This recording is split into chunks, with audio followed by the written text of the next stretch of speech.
Like I know I don't go live often, and whenever I do, it's an occasion. So I appreciate you all for coming in. I know some of y'all is like, hold on, who talking right now? Yeah, I got a guest. I got a Uh, guest, y'all. You I feel was me? I was talking to my people. My bad. Oh, but yeah, hey, bro, basically a celebrity in the cosplay world, bro. I'll let y'all know right now, bro is doing tremendous things out here. You feel me? You know what I mean? Incredible things. And I think you got tagged at Marvel on one of your pictures, right? Yeah, well, yeah, that was kind of like a set. I set that up. I Oh, just I didn't know they were going to do that, but I yeah. set that up. Let's just go with that story. Okay, game the setup. All right, that's what's Yeah, up. You yeah, feel me? But anyway, like I said, I got a guest for y'all. You feel me? But before we get into that, how y'all living out there? Y'all good? Okay, that's what's up. We living splendid over here on this end. You feel me? And this is another episode of Storm in the Brain. I'm your lovely or hated host Kamal, aka the Black Seinfeld, aka Magic X, and I have my guest, the one and only Hellspawn, aka Demetrius. And y'all already know, y'all better be giving some goddamn hand claps for my guest. Air horns for you too, brother. You feel me? Thank you. Thank you. Yeah. You But owe me money. oh shit, No. damn. But anyway, like I said, you like a celebrity out here in the cosplay world, bro. And you also doing big things. And you got a merch shop, which we're gonna show later on down the line with your website. But before we get into that, let the people know any projects, any other things you want my audience to know, and let them know about yourself. The floor is yours, bro. Oh, well, thank you. My name is Demetrius Holt. I am a cosplayer slash this slash that slash this, that, and the third. Mhm. And right now, the biggest endeavor that I have going on is Blerd and Powerful, Okay. where I am uh, pushing for more notoriety and also funding for Black-owned comic book conventions. Okay. And that is in tandem with pushing for more of a safe environment for Black nerds or blurs to exist on the internet without having to feel like they are diminished Mhm. or felt like they can't be where they want to be or who they want to be because they are not the default. Um, there is a litany of things that I've got my hands in that I am just helping out my friends with, and they're helping me out with. Uh, I mean, I've talked about it before. Mhm. One of the bigger endeavors is that I am a part of a an entertainment company that is building a blurred centric speculative fiction streaming app that will rival Netflix, Hulu, Amazon Prime, all of them. And we are not going to be Zeus. we are we are not going to be a watered down version of anything Black. We are going to be unapologetically ourselves Okay. and fantastic. Whereas we're talking about Black people who happen to be witches or werewolves or Mhm. anything that we would want to be, but we have never been able to be on a mainstream media scale because they don't see us that way. You know, Okay. um, I can point to a New York Times article where, they actually detail how Hollywood leaves $10 billion on the table every single year because they do not focus or even care about Black-led projects. Oh. So, we are going to make sure that that's no longer an issue. Mhm. Um, KDS Entertainment, Blerd Station, there's a lot of different things that I could talk about, but they're coming. We're expecting you all to love what we're doing because no one else is going to be able to do it because no one else is us. Yeah, exactly. um, and what we're doing now is collecting a lot of infinity gems in order to put it into our gauntlet so that when we come out in January, you all will have the type of content that you will absolutely get on board with. So, there's that. Um, I'll be, as far as conventions, the list right now, I just got approved for a professional badge for Dragon Con. Mm, So I'll be on either 2 or 3 panels down there. Um, I'll be at Black Label Comic Con next week. okay. Then and then there's Afro Comic Con, and then there's Poochie Con, and then there's damn, what else is that? J1 Con, Hmm. and I think there's one more that I'm missing. But I think I've got like 6 more cons for the rest of the year. My son might be with me with some of them. So Okay. yeah, we're busy, and we are yes, I'm coming to this Dragon Con. But yeah, and I don't know. Like there's more that I'm not talking about because it's not coming to mind, but I'm here. Let's chat. But you said a lot though. You're doing a lot, and actually, this leads me to like I wanted to show that you actually display some of the black conventions when it comes to these cons and stuff like that. You Hmm. into states, Alabama, Alaska, Arizona, Well, Arkansas. just like it's titled, it is a green book for the black conventions because Hmm. apparently one has not existed, and I kind of take a little bit of umbrage to Hmm. that, because it shouldn't have taken me to come here and say, hey Danny, and say, hey, like we need to have like a comprehensive list of black conventions so that people know that they exist. Yeah. But you know um apparently folks were a little bit too focused on their own endeavors as opposed to looking at the total community as a whole and trying to help out that. So I'll do my part and help where I can. When did you start Blurred and Powerful? September 13th last year. Damn. Hold on. So you created all of hold on, I gotta show this again, bro, because this shit incredible. You created all of this, and not only this, you got your clothing on here, about shop, everything. You created this all last year in Well, September. yeah, well, the thing is, there's like a whole story behind how Blurred and Powerful came to be. You know what I mean? And the long and short of it is I saw a deficiency, Mm-hmm. in how we support the institutions that support us, that we go to every single year. Mm-hmm. And then I saw an opportunity to have more representation at San Diego Comic-Con. Mm-hmm. And I ended up, I mean, it was kind of like lightning in a bottle. That seems to be the through line of my cosplay career, is lightning in the bottle. Okay. Whereas things just happen in the right way at the right time Mm-hmm. for things to prosper. So like I don't want to get into it unless you specifically ask me to, because it's a long story and I'm not trying to take up too much time with that. But Nah, man. Hey, tell the story, bro. We here. We here now. Give us a medium story.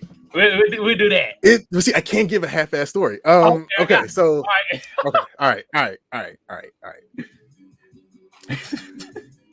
So in December of 2021, Okay. right? No, fuck that. I gotta go back. San Diego Comic-Con 2019 was my Okay. first San Diego. Mm. And that was when I went there with 3 Black Geeks, and we were able to attend the Blerd and Bougie party. The Damn. Blerd and Bougie was hosted by the CW and the WB. So on this yacht, you had the Black Lightning Stars, you had the Legends of Tomorrow. I mean, you had the Flash, folks like Candace Patton. Mm-hmm. Good God Almighty. You know what I mean? But that's all I'm saying, is that everyone was there and we were rocking and we were having a good time. Mm-hmm. That was the blackest experience that I had at San Diego. Of course, that was the only time that I'd been at San Diego, other than, and then like as far as black experiences, other than BlerdCon. Mm-hmm. So I was thinking, I want that to happen again. I want to be at that party again next year. The pandemic happened. Things just went to shit, and the next time San Diego Comic-Con happened, it was 2022. Yeah. When we went that year, 2022, I was hoping that Blerd and Bougie had came back, but Yeah. the thing is, the people who ran Blerd and Bougie moved on from WB and CW, and they were no longer, throwing that event. Mhm. Um, so then there was like a party that we had left, and when we were walking away from that party as a group, I got snatched out of the group, Mm. and that's when I meet a bunch of people. All right, now let's rewind back to February of 2022. Okay. Right, Mhm. that's when I debuted the Hawkman cosplay. The Hawkman cosplay was someone. I mean, someone commissioned me to wear that because they wanted me to basically model for NFTs, Okay. right? So we came up with an original design that was kind of like a cross between um, the movie Hawkman and Savage Hawkman. Okay. And when I debuted that reel, Aldous Hodge, the actor for Black Adam as Hawkman, shared the reel. He was like, from one Hawkman to another, I appreciate you, bro. I was like, all right, cool. Mhm. That was dope. Um, and then now let's fast forward back to San Diego Comic-Con 2022. That party, that group of folks that I ended up getting snatched to see, I look up and it was Aldous Hodge, right? Mm. Okay. He was standing in front of me, and he's like, I think I know you. I was like, I think I know you too. And like we started joking about the wingspans, basically like a dick measuring contest, but you know, of course, his is CG, and I got like the big 8-foot wings, so Yeah. you can't really like compare. But I'm not gonna tell Mhm. this man that. So I'm like, all right, cool. But then I look around and I'm seeing Akilah Cooper, who is the writer of that Megan movie that came out last year. Okay. And then I see Mark Bernardin, and then Dr. Jason Johnson, uh and then there's this other guy that I didn't know, but I was like, who is this black cabal of individuals that seem to be just black power, black excellence, right? And I didn't get a chance to get to know everyone's names, but it was cool to see everybody. Mhm. Blerd and Bougie didn't happen, so I was like, damn, I missed the black experience at San Diego.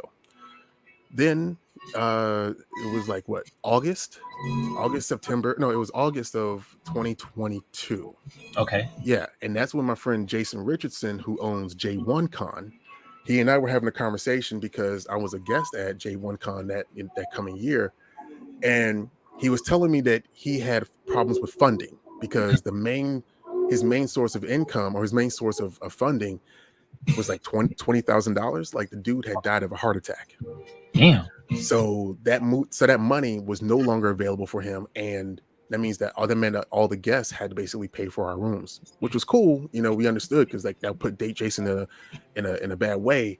But then something else he had told me was that he and his wife take out their life savings every single year in order to host their convention. Jeez. You know what I mean? And they just had their second child, and this is their 10th year of running, J1 Con. So I'm thinking, damn, that is harrowing. That is Yeah. frightening as hell, to Mhm. take that money and to gamble, Yeah. you know. Basically. So I was thinking, like, damn, how do I help my friend? Like, why don't black conventions have more funding? And the thing is, I talked to Hilton over at BlerdCon, a good amount of time, and there's things that he wants to do, but funding, sponsorships, there's partnerships. There are things that are just not available to him because he just does not have the money, right? Okay. And a lot of people underestimate how much money it really takes to run a convention, because you're talking about taxes, fees, expenses by bringing in other companies, yada yada yada, insurances, security, all this stuff, right? I do have a question. Do What up? certain states have certain requirements though? I Like, would think I wouldn't say it's the states, I would say it's the venue. okay. You know what I mean? Like if you were to host a convention at like a convention center, if you take up a certain amount of space in that convention center, you are required by that convention center to have X amount of security personnel on hand. Okay. Were you were at San Diego, but did you go into the convention? So I've been in San Diego since like '05, and I never been to Comic-Con. Hmm. But I know about Comic-Con and the convention and stuff like that. Okay. But no. Well, my friend actually ran some of the security at San Diego this year, Okay. and she was telling me how they had 6 different companies that were manning the entire convention center. including the hotel adjacent. Damn. So, and between 6 different companies and different modes of communication, it's a logistical nightmare. But Yeah. that requires money, and San Diego Comic-Con has the money to do that. Mm-hmm. So these are the things that you have to take into consideration when you're talking about growing a convention, and it's not lost on me.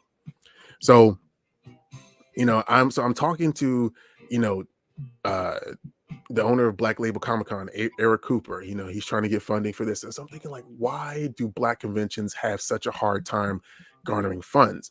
I Mm-hmm. was at Motor City Black Age of Comic Con in Detroit, a one-day convention hosted in a rec center.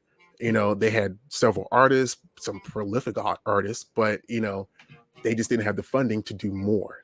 Yeah. And I'm like, it's like this is kind of unfair when you see, even the rinky-dink, default conventions Mm-hmm. um have a good venue and have space. Like it's not widely known that Fan Expo in Philadelphia is the only convention that can actually exhibit in Philadelphia, the city proper, Mm. because they had like a previous deal with like WonderCon or something like that, and like the good old boy system kicks in. Mm. Whereas all the other conventions that want to exhibit in Philadelphia, they have to be on the outskirts of the city. So just look that up. Like no other convention in Philadelphia exhibits in the city except for Fan Expo. So keep that in mind, as Okay. far as our limitations, right? Yeah. So I started thinking about it. I started putting together a business plan. I was thinking, well, Blerd and Powerful can be adjacent to Blerd and Bougie. Maybe if I get in touch with the people who ran Blerd and Bougie, and we have like a tandem event where Mm-hmm. they have like the party and I have like the networking mixer, where Mm-hmm. we get the people with money in front of these or the convention owners in front of the people who host these conventions, what I mean, or or who have like money or whatever. Why not just turn that into like one big Black event? Yeah. And through Instagram sleuthing, I was able to discover who was a part of the planning of Blerd and Bougie. Okay. And I reached out to a few folks, and I didn't really get a response. Mm. Then my boy Eric Moran hit me up, and he was like, "Yo, I got tickets to the Black Adam premiere in New York. You trying to roll up there as Hawkman and I'll be Black Adam?" I'm like, I'm in the season of saying yes. Let's Yeah. get it. All right. So I pick him up in Philadelphia, and we roll up to New York, and this was right after New York Comic Con. Apparently, things had shifted in the industry to a point where they no longer started hiring or paying for cosplayers or anybody to man these activations that you would see at these events, right? At these Yeah. premieres. So when we show up and I'm in like my 8 foot tall wings and Eric is like as big as he is, in the Black Adam suit, Mm-hmm. the WB people are ecstatic. They're like, "Yo, what are you doing for the rest of the day? Can you help?" I'm Yeah. like, Yeah, you feed us and you keep us like water down or whatever. We good." Mm-hmm. So we were there for like 8.5 hours, just taking pictures with everyone, just having a good time, getting the crowd hyped, on a big ass jumbotron, getting like several thousand people just ready for the premiere later on that night. Yeah. And then the thing is, I had carried with me several flash drives where I kept the pitch deck for Blerd and Powerful on me Okay. because I didn't know who I was going to run into. Mm-hmm. So when all the stars showed up or whatnot, there's Aldous Hodge, and he remembered me, and he was like, "I see your wings." And then my boy actually recorded this interaction, and I gave him the flash drive, and I told him Black-owned conventions could use your help, Yeah. and he put it in his pocket. He's like, "I'm with it." I was like, "All right, cool." The next day, I get a message from this guy. His name is Phil, and he's telling me, I'm glad you got a chance to meet Aldous and talk for a second because I've been wanting y'all to connect. And I'm like, who is this dude, right? Yeah. So I go on his Instagram, and he is the co-founder of 9B Collective, and I'm like, what's 9B Collective? And then I go through they're, again, Instagram sleuthing, Mm-hmm. and they are the concept studio, or at least they are one of the concept studios that works for like Marvel and Oh, DC and Disney, and like they have done a lot of the designs for like, you know for a lot of black characters, or just characters in general, like Black Panther, or even Tinkerbell. I mean, damn. these people like work, and a lot of designs you see on screen, they did it. And come to find out, the co-founder is Aldous Hodge. so so I'm like, what is this? And so he was like, yeah, I'm the one that snatched you at Comic-Con this year.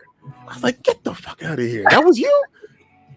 So yeah, so again, and when I say lightning in the bottle, he's like, I started telling him what I was doing and what I was trying to get done. And he was like, oh, all those people that were in that group, they're the ones that kind of helped put together Blerd and Bougie back in 2019.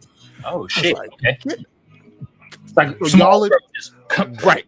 So like you're who I need to talk to. And then he put me in contact with the person who the two people who really led the event back then, and then they explained to me how things were. I had like metrics, and I put together a complete package for them to see what I was doing.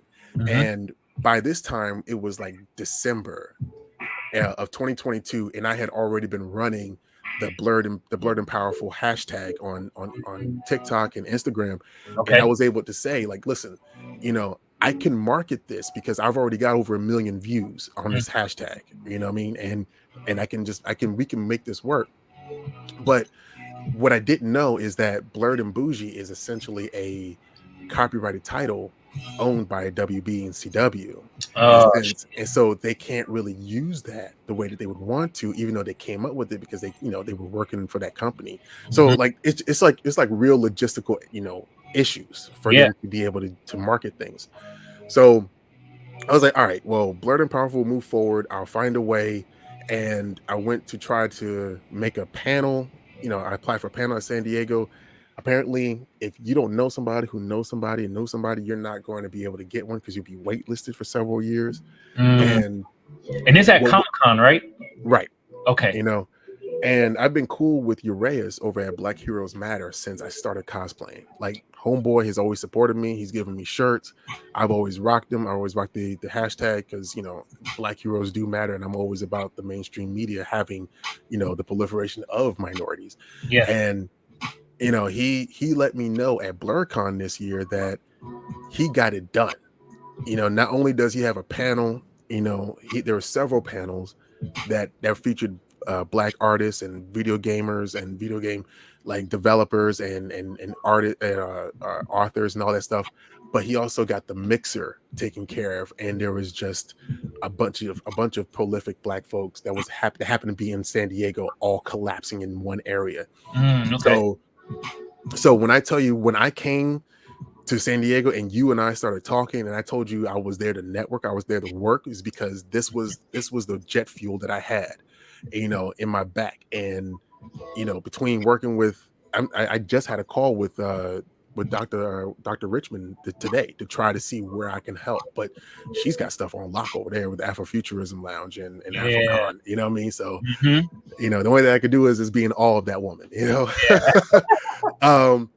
But now it's like I'm positioning myself to help everyone that I could possibly, get my hands on. And where I want Blerd and Powerful to be in 30 years is where you see Fan Expo and WonderCon, where Yeah. they are managing the resources between all those conventions in their different regions, whereas they're all successful.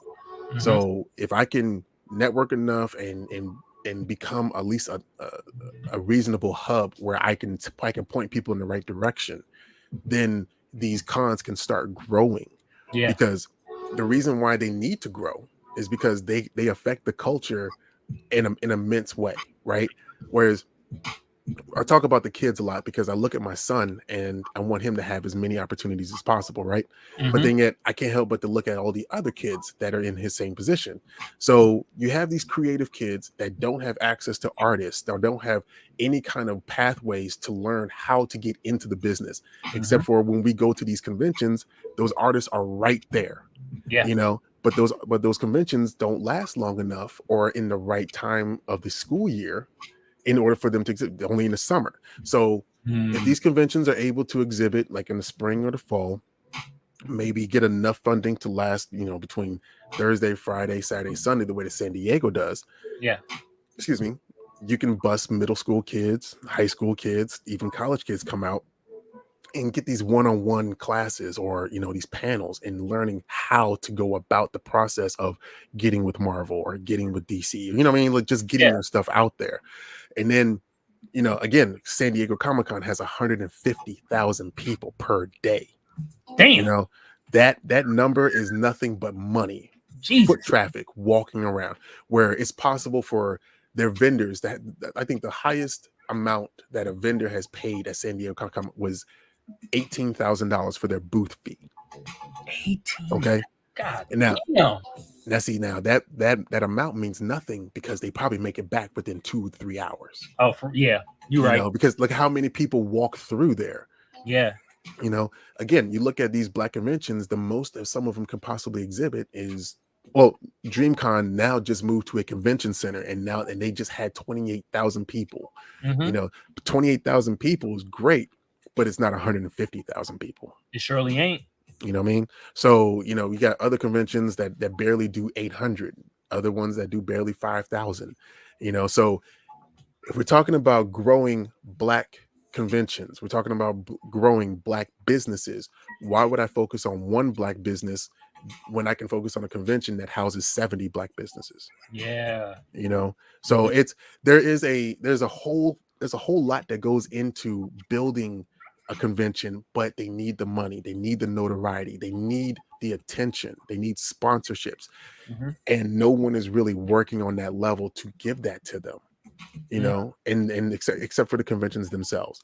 And I'm not saying that they're deficient in their abilities. It's just that why are they doing it on their own when they serve so much of the community every single year at a detriment to them? Because look at what they got to do as far as taking out their life savings in order to function. That's bullshit. That is. And I do have a question, like, why aren't they able to get grants? Because I feel like they would be able to get grants from the government. It's like look, I try my best to not ask too many invasive questions because I'm not in their pockets. I got you. You know what I mean? And and you want to help, but you don't want to be you don't want to come off as judgmental. Yeah. And you just want to come off as supportive. So yeah, we can start float. That's a great idea to float. Maybe they haven't, thought about, doing grants or having a grant writer on their payroll in order to get that done. I don't know. Okay. But these are the things. See, and that's an idea that it never occurred to me to ask them. But then, of course, I'm not sure it's really my place because, again, I'm not trying to check their books, So I'm trying to help wherever possible by talking about it as much as I can, doing the Stacey Abrams grassroots thing, and the more people I talk to that give me ideas, I can float them towards those convention owners and possibly get them going too. Yeah. And that's what this is all about. I'm talking about as much as I possibly can so that you all can help me help them. Yeah. Because I mean, the first thing I thought about, I'm like, they're doing something to serve the community. And usually when you do something to serve the community, grants come into play. And it's like, I just think, I'm like, well, even though like sometimes getting grants, that shit could be a block too. Because, it's just, it's all a game and who's giving out the grants and things in that nature. But then at the same time, I'm not sure if they would be eligible for some grants because they're not nonprofit organizations. Not all of them anyway. This is, some of them are very much a for-profit business, but they actually help the community in the way that they do. So I don't know. Again, I'm not in their pockets. I am not, I'm not trying to take control of anything or whatever. Like, and then as far as money is concerned, like I ask people to buy shirts and buy hoodies to keep the website self-funded, because I didn't realize how expensive it was to have like a domain and and to keep all that, even the my trademark, that's like $330 per year. You know what I mean? So I didn't, So I didn't know these things. So that's what I was thinking. Well, Blerd and Profit needs to be self-funded because I'm just an electrician, and the amount of money that I make on that goes to the household, goes to livelihood, whereas this community service that I'm doing for for my culture or whatnot, that needs to be self-funded. That's why I encourage people to buy their flags, and I call them flags because Yeah. you know this is what you fly when you let people know who you are without being without being apologetic for it. Yeah. So, one of my questions is, hey, for instance, someone like me, I'm not Mhm. into the cosplay world like that, but I'm into black businesses and helping Okay. black businesses grow. What advice would you give somebody like me to help this prosper? You feel what I'm saying? Well, if you're into black business, that means you know somebody with money. Okay. People with money. Talk about the black conventions. Look up, go to blerdandpowerful.com and look at the list of conventions and see which one might be in your state. Okay. Look at their website. See who runs it. You know what I mean? Mhm. Ask them questions. Help. I mean, like, contact them. Get involved, because it's not.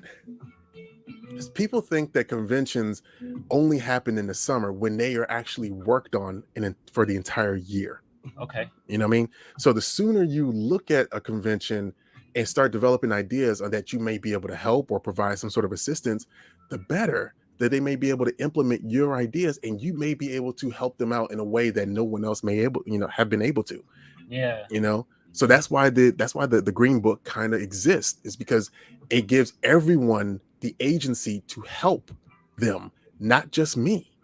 Yeah. I'm not telling you to go to look at them just so you can attend. I'm telling you to look at them to see what you can do, see Mhm. what you can do to get involved and help out.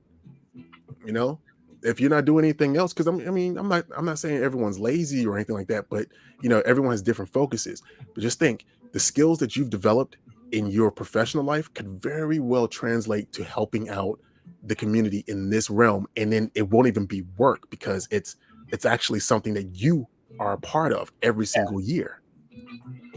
So yeah, that makes perfect sense. And now that I have this, I can look at stuff that's happening in San Diego and not only promote financially, but I could promote just this right here. Just have people come on, promote it onto the news channel itself, Yeah. and things in that nature.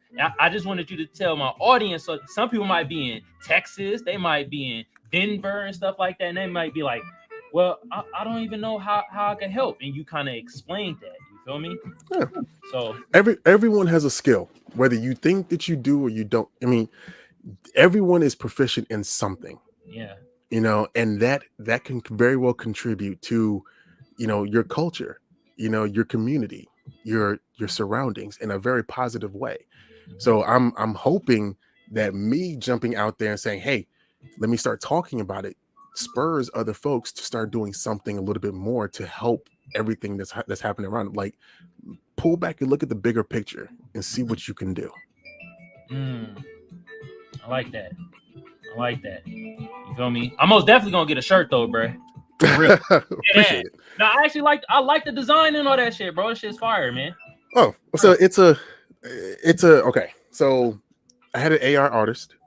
real. Actually, I talked to him about it, and what I wanted to do was, when you think about it, the Black Power fist is iconic.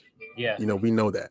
It's all about the clench fist against adversity, and it's a unification of all of us together moving forward in one way.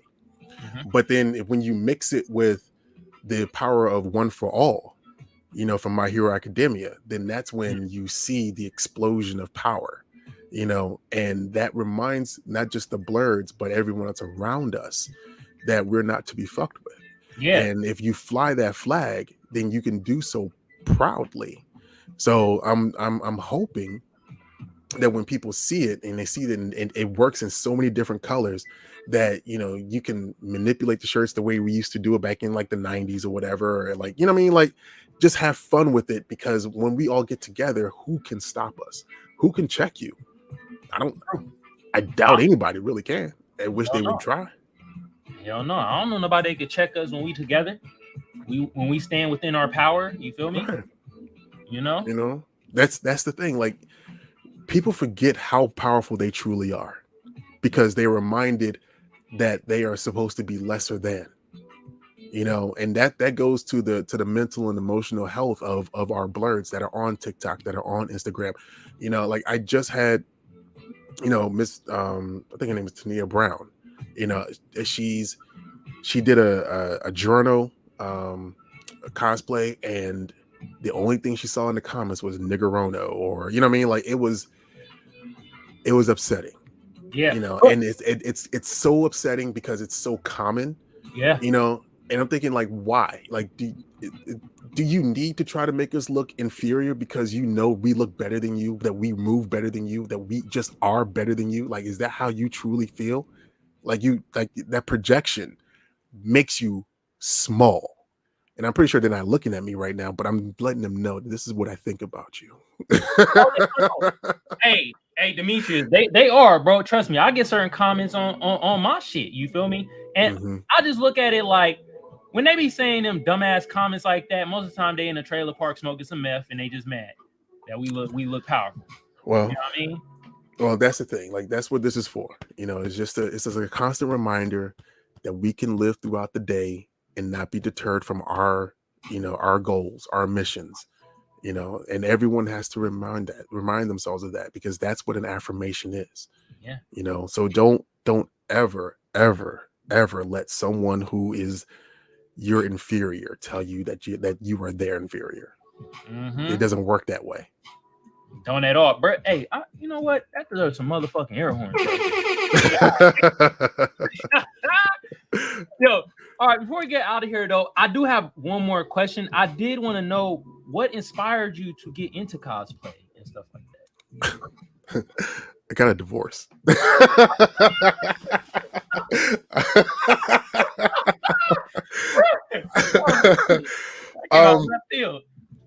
Yeah, well, my ex-wife and I used to compete in bodybuilding competitions. Okay. And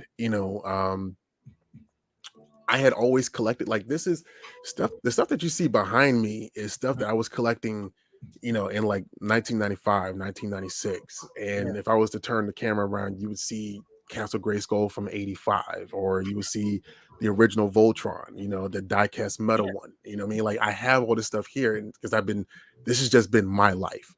And I collect, collectibles. So when we were bodybuilding, it just made sense in my mind, to just have like a superhero physique.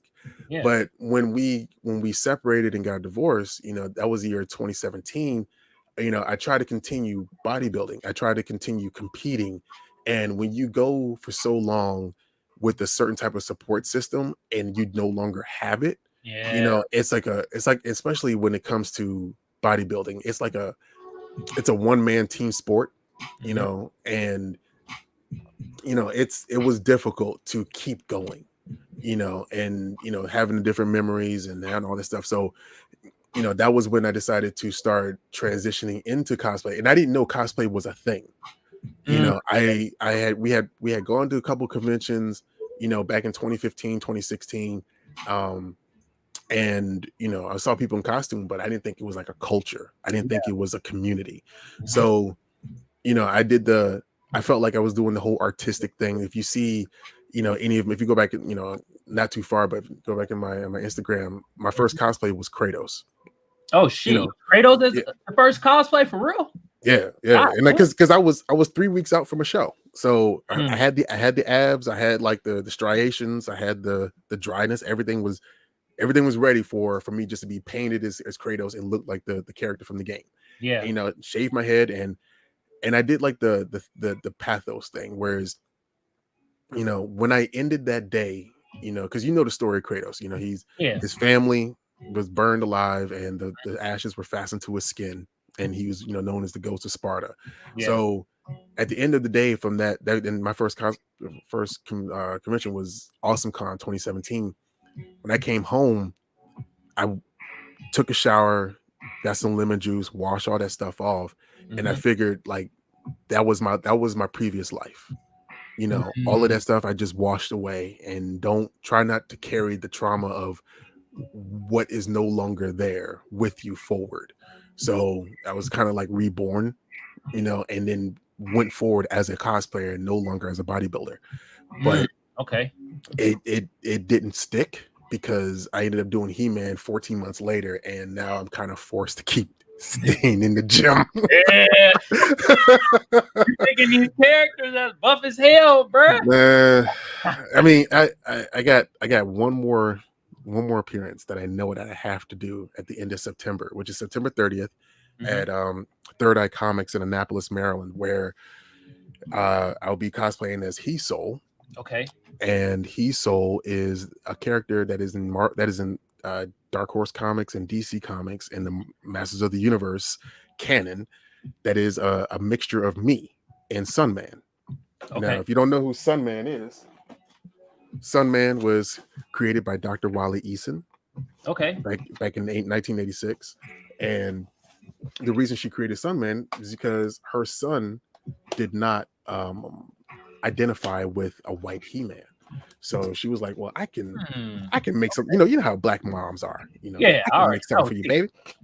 So she got it together, and she was able to put Olmec toys together and and have Sunman be created, and this was, I think it was last year, 2022 was the first year that Masters of the Universe and Mattel actually acknowledged the rulers of the sun and brought them into the Masters of the Universe proper.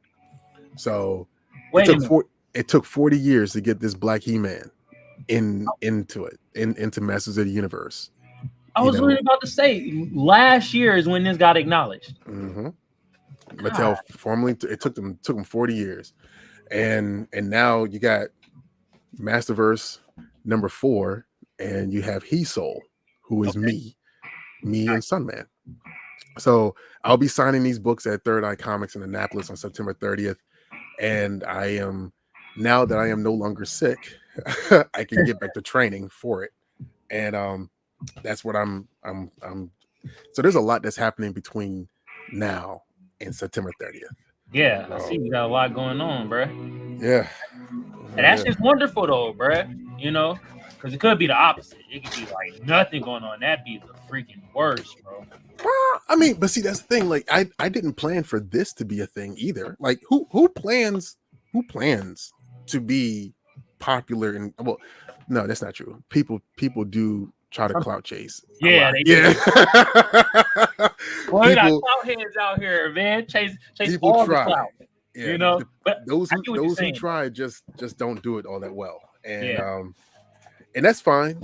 Everyone has their place. Everyone has to be in the kitchen, and they got to cook until they're ready to come out and eat at the table with the rest of us. But you have to remember that the table is large enough for all of us.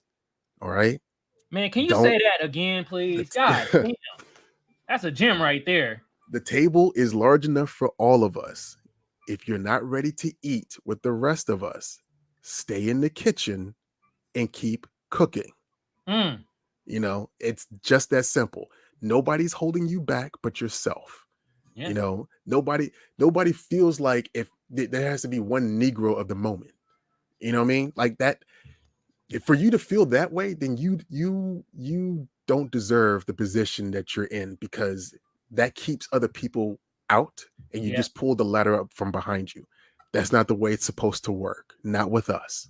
Yeah. They made it seem like that's what we needed to do. And Kenya Barris will definitely say it's because of slavery. All right. So I'm telling y'all, the table is large enough for all of us. The table is large enough for all of us. All of it. Big as hell. You feel me?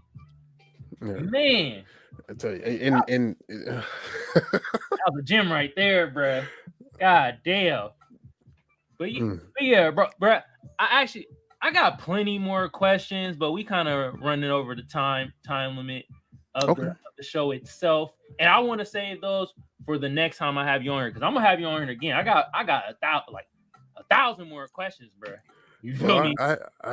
I'm glad that I inspire you to be inquisitive, because I mean I could be one of those boring people, and you just be like, oh God. What? Get the pillow, like, oh, where's the pillow? Oh, there's some people out here who look amazing, but they got the personalities of cardboard. Like, I swear, I'm like, I'm like, you be like, bro, come on. It's so hard to talk to you, just have a conversation. Mhm. That would solve so many problems. But then I can't blame them. We are in a culture full of nerds, and nerds are by nature, you know, introverts. So we kind of have to respect their spaces as much as we possibly can and understand that they are still, working through some things.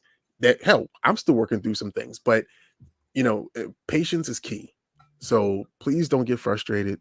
Please, take your time and just let people grow on their own in their own time. That's what I'm saying. Like the table's going to be there for you, Mhm. because I'm at least hold a seat for you if I fuck Yeah. with you. Yeah. Let me tell I y'all mean, something. It may not look like it or sound like it, but I'm a nerd, goddammit. And I had to learn. You better go in that mirror and start talking and be like, you know what? Let me practice on my talking. You feel me? Yeah. you can do this. Yeah. Yeah, For you real. know, It's yeah, repetition is practice. It's like, like you have to get out your shell at times, you know what I mean?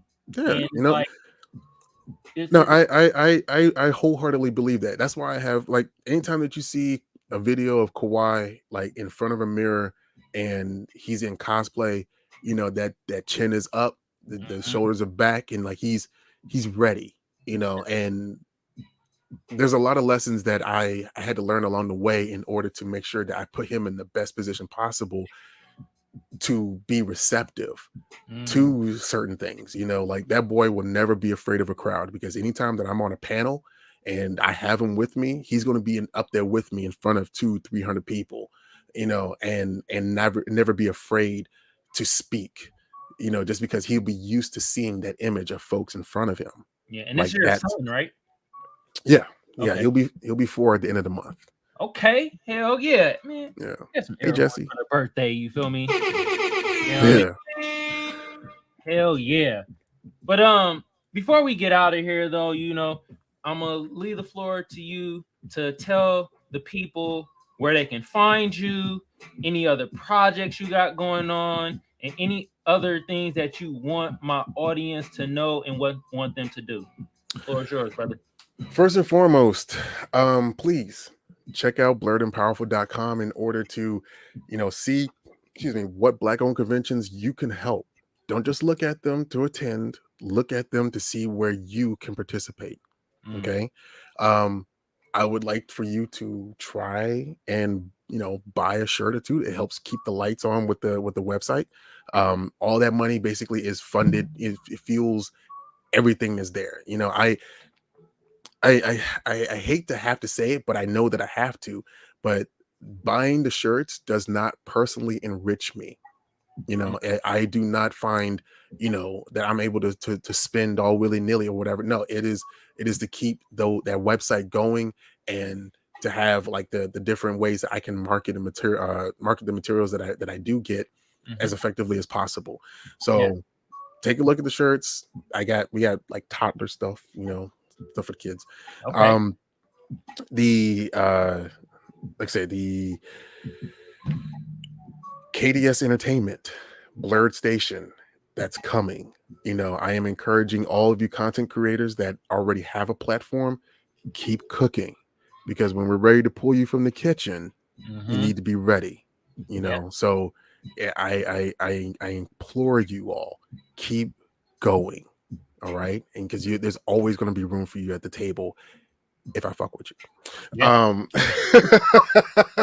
Uh, list of conventions: Black Label Comic Con, Dragon Con, Afro Comic Con, Poochie Con, uh, J1 Con. I feel like I'm missing one. That doesn't seem like enough. But I'll be at those, Mhm. and I think I'm gonna post a video later on. Actually, what time is it? 6. Yeah, post a video in a couple minutes that will list them. And September 30th, I'll be at Third Eye Comics in Annapolis, Maryland, signing Masterverse #4. In order to continue to keep that role going. Um, I think that's it.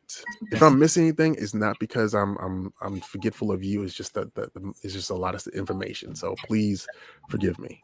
No, I got you, bro. I got you. And man, like, I appreciate you for coming on to the news show. You feel me? And I appreciate you for letting me help out in the way that I can. And look, bro, at the end of the month, bro, I'm buying the shirt, bro. Y'all got sweaters, actually? Yeah, we got hoodies. We got like, you know, they got the pullover hoodie. You know, we got the hoodies that got like the logo in the front and then also on the back. We got the hoodies that zip up. You know, we have options. Okay. You know, and we got like a lot of different colors. You don't have to just get black. You know, the pink, the yellow. You know, I'm kind of partial to the steel blue. Like that, we have options. So please take a look.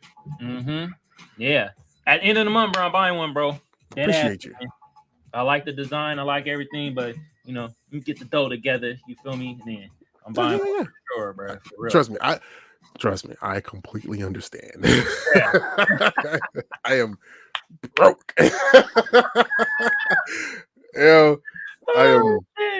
Woo. Oh man. But anyway, once again, man, this is another episode of the series Glare. I'm your lovely or hated host Kamal, aka the Black Seinfeld, aka Magic X. And since I got the best audience out there and the best guest out there, what should y'all be doing for yourself and for Hellspawn, aka Demetrius? You goddamn right. Giving yourself a round of applause. Air horns for y'all too, you feel me? You know what I mean? Affirmations. That's what it's all about. You already know. Yeah.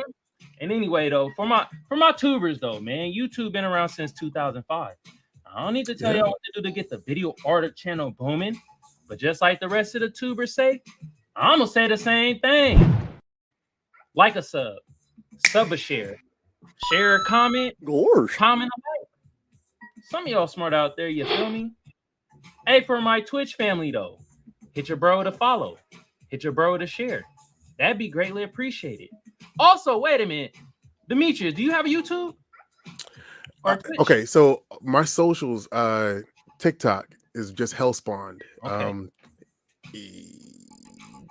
Instagram is Hellspawn_cosplay, and you can find me on YouTube, but I'm not consistent with it. Okay. You know, it's not something, because I was trying to do like this anime, like, you know, reviewing thing, like, you know, basically this dad on anime thing, but I could not keep up with it because it took between watching anime while driving to work and coming home from work, and then, you know, having large gaps whenever I do like have time with my son. You know, that's really difficult to do. But so I just sparingly post on YouTube. That's not my bag.